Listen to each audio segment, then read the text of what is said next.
তাহলে মুখ্যমন্ত্রী প্রোপাগ্যান্ডা করছে। মুখ্যমন্ত্রী তো বাংলা ভাষা যারা বলতে পারে না তাদেরকে এই রাজ্যে এনেছে। এখানকার সাংসদ কি নাম, ইউসুফ পাঠান, বাংলা বলতে পারেন? উনি লোকসভাতে শপথ নেওয়ার পর বলছেন জয় গুজরাট। যে গুজরাটের নাম শুনলে মুখ্যমন্ত্রী রানু মণ্ডল হয়ে যায়, সেই মুখ্যমন্ত্রী সাংসদ তিনি বলছেন জয় গুজরাট। কীর্তি আজাদ বর্ধমানের সাংসদ, বাংলা বলতে পারেন? বাংলা বলতে পারেন না। তো মুখ্যমন্ত্রী সাকেত গোখলে মাননীয় মুখ্যমন্ত্রী রাজ্যসভার সাংসদ, বাংলা বলতে পারেন? পারেন না।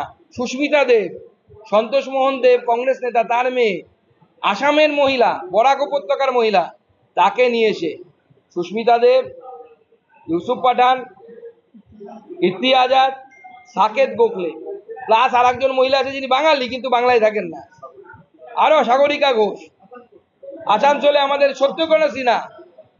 তো এত 5 জন সাংসদ মুখ্যমন্ত্রী আমি আপনাকে হাতে গুনিয়ে দেখালাম লোকসভা রাজ্যসভা মিলে, তারা তো বাঙালি নেতার পেটে লাত মেরেই তো সাংসদ হয়েছে। তারা তো বাঙালি, তারা তৃণমূল করে কিন্তু বাঙালি তো। আজকে যদি ইউসুফ পাঠানের জায়গায় কোনো বাঙালি এখানে দাঁড়াতো, সে মুসলিম বাঙালি হোক বা হিন্দু বাঙালি হোক, সে তো সাংসদ হতে পারতো। তার সাংসদের পেটে লাতটা কে, সাংসদ হওয়ার পেটে লাথিটা কে মেরেছে? মুখ্যমন্ত্রী মেরেছে। আসানসোলে লাথিটা কে মেরেছেন? মুখ্যমন্ত্রী মেরেছে। ক্ষতিপূরণ ঘোষণা করেও ব্যবসায়ীরা সরকারের উপর ক্ষোভ দেখাচ্ছে, মেয়রকেও নিশানা করতে শুভেন্দু নেপথ্যে কি প্রমোটার যোগ রয়েছে? এই যে আপনার, দেখুন আমার কাছে যা খবর, আমরা গোপন সূত্রে খবর পাচ্ছি যে ফিরহাদ হাকিম সাহেব ওখানে একটা বড় আবাসন ওনার কাছের ব্যবসায়ীকে দিয়ে বানাতে চায় এবং তাতে তার ভাগ আছে, অলিখিতভাবে ভাগ আছে, এরকম আমরা খবর গোপন সূত্র থেকে পাচ্ছি। তো স্বাভাবিকভাবে বাড়িঘর বা দোকান যে পুরানো হয়েছে, এর পেছনে আদৌ কি আগুনটা লেগেছিল নাকি লাগানো হয়েছে সেটা ভালো করে তদন্ত হওয়া উচিত। আর মুখ্যমন্ত্রীর উপর রাগ হবে এটাই তো স্বাভাবিক। এর আগে যখন কলকাতাতে একটি হোটেলে বেশ কিছু পর্যটক পুড়ে মারা গেল, তখন আমি ভবিষ্যৎবাণী করেছিলাম 2 মাস অপেক্ষা করুন, 2-3 মাসের মধ্যে আবার দেখবেন এই ধরনের ঘটনা ঘটবে। ঘটে গেল। আমি আজকে ভবিষ্যৎবাণী করছি 2-3 মাস অপেক্ষা করুন, আবার এই ধরনের হয় অবৈধ বাজিকার প্রহার, নাই বাজি ফাটবে, না হয় কোনো জায়গায় আগুন লাগবে কলকাতায় বা পশ্চিমবঙ্গে। এটাই পশ্চিমবঙ্গের ভবিতব্য যতদিন পর্যন্ত এই রাহু বসে আছে পশ্চিমবঙ্গের ভাগ্যাকাশে। দেখা যাচ্ছে যে পরিকল্পনা ভবনগুলো বিভিন্ন পর্যায়ে সুবিধা হয়ে গিয়েছিল, তাদেরকে দেখা যাচ্ছে যে মানে বাঙালি নয় বলে, মানে বাংলা ভাষায় কথা বলে বলে তাদেরকে ধরে নিয়ে পুষব্যাক করে দিয়েছে। কি করবেন বাঙালি না, সব বাঙালি তো ভারতীয় নাগরিক নয়। বাংলাদেশে তো বাঙালি আছে, তারা ভারতীয় নাগরিক। যারা ভারতীয় নাগরিক নয় তাদেরকে পুষব্যাক হবে, আর যারা ভারতীয় নাগরিক তারা এপারে থাকে। বাংলা ভাষার জন্য হচ্ছে না, তারা ডকুমেন্ট দেখাতে পারেননি যে তারা ভারতীয় নাগরিক, সেই জন্য হচ্ছে।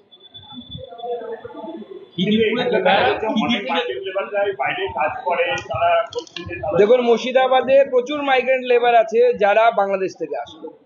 মুর্শিদাবাদের ডেমোগ্রাফি তো এরকম ছিল না, এতটা মুসলিম প্রধান তো একসময় ছিল না।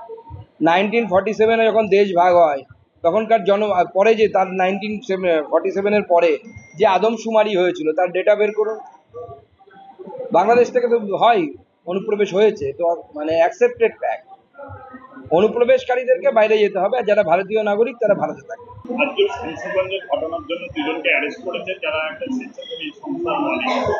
দেখুন যাদেরকে অ্যারেস্ট করেছে এখনো পর্যন্ত সব দিয়ে কতজন হলো, 8-10 জন সম্ভবত হলো, আমার এক্সাক্ট মনে নেই, 10-12 জন এরকম হয়েছে। কিন্তু যারা, আপনি স্থানীয় গ্রামবাসীদেরকে জিজ্ঞেস করুন, যারা হরগোবিন্দ দাস, চন্দন দাসকে মারতে এসেছিল, তারা কি সংখ্যায় 8-10 জন ছিল? হাজারে হাজারে লোক বেরিয়েছে। কারা এরা? তারা ভারতীয় নয়, সেকুলারিজমে তারা বিশ্বাস করে না, তারা কোন সাম্প্রদায়িকতায় বিশ্বাস করে? পুলিশ কি পারবে এই হাজার হাজার জনকে অ্যারেস্ট করতে? মূলে আঘাত করুন। এই যে প্রত্যেকটি জায়গায় ধর্মীয় জালসার নামে যে ধরনের সাম্প্রদায়িক মনোবৃত্তিকে উস্কানিমূলক কথাবার্তা বলা হচ্ছে, বাংলাদেশ থেকে বিভিন্ন ধর্মীয় বক্তারা এসে যে ধরনের শব্দ ব্যবহার করছেন, এগুলো বাংলার সংস্কৃতির জন্য ভালো নয়, ভারতবর্ষের জন্য ভালো নয়। আমাদেরকে সকলকে মিলে মিশে একসাথে থাকা উচিত, সেই ধরনের বক্তব্য সবাই রাখা উচিত। সবাই মিলে মিশে থাকো, সবাই নিজে নিজে ধর্ম আচরণ করো, ধর্মটা ব্যক্তিগত।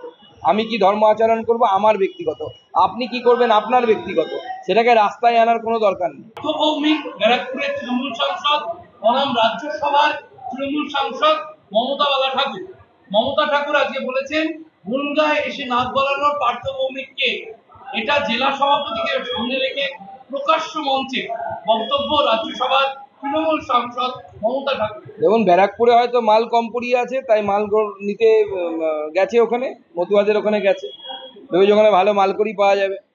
ব্যারাকপুরে এই যে ব্যারাকপুরের যে সাংসদের নাম বললেন, তিনি তো লোকসভাতেই যান না, হঠাৎ মাঝে মাঝে ডুমুরের ফুলের মতো আমরা দেখতে পাই। আর বাদ বাকি সময় তো তোলাবাজি করেন।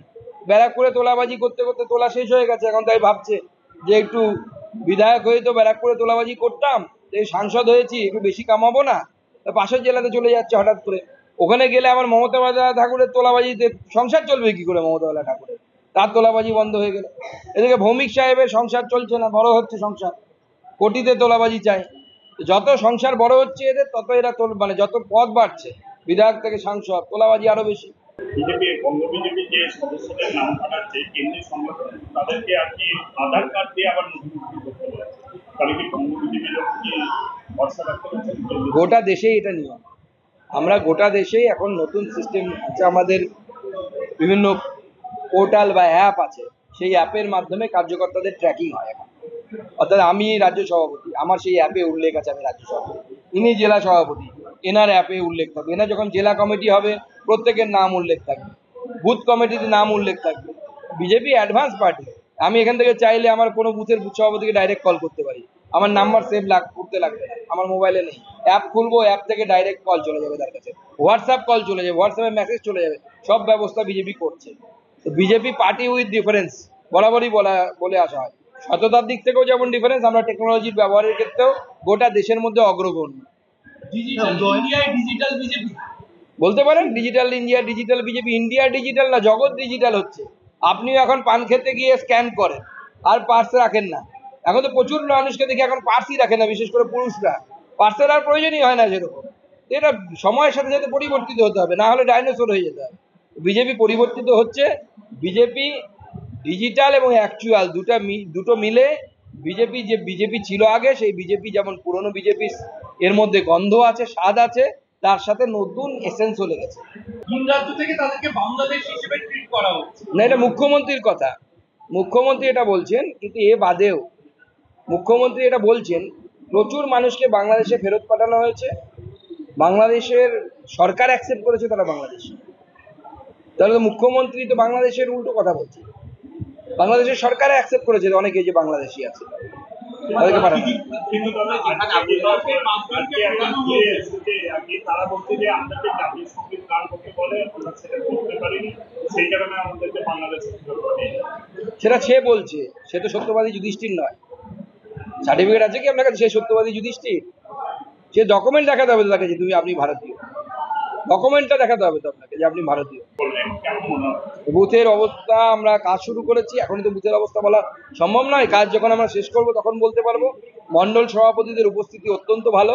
একটি বিধানসভাকে আমরা ছাড় দিয়েছিলাম, যেহেতু তারা ভোটের প্রচারে ব্যস্ত, যেহেতু তাদের কালীগঞ্জ তাদের পাশে, বাদবাকি সব জায়গা থেকে 90%-এর উপরে উপস্থিতি আছে, যেটা সাংগঠনিকভাবে খুব ভালো মনে করা হয়।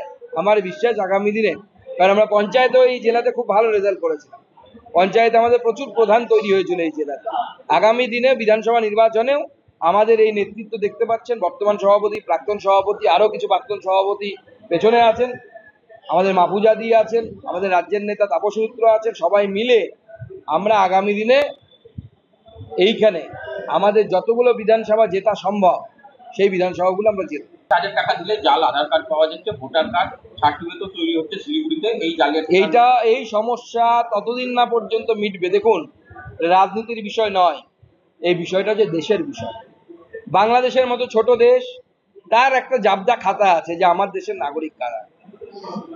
আমেরিকার মতো বড় দেশ, তারও একটা সেই ধরনের জাবদা খাতা আছে যে কারা আমার দেশের নাগরিক। ভারতবর্ষ স্বাধীনতার পর প্রথমে এই কাজটা করতে হতো যে আমার দেশের নাগরিক কারা, এর একটা রেজিস্টার থাকে, তাকেই পোশাকি ভাষায় NRC বলা হয়, সিটিজেন রেজিস্টার যেটাকে বলে, ন্যাশনাল রেজিস্টার ফর সিটিজেন্স।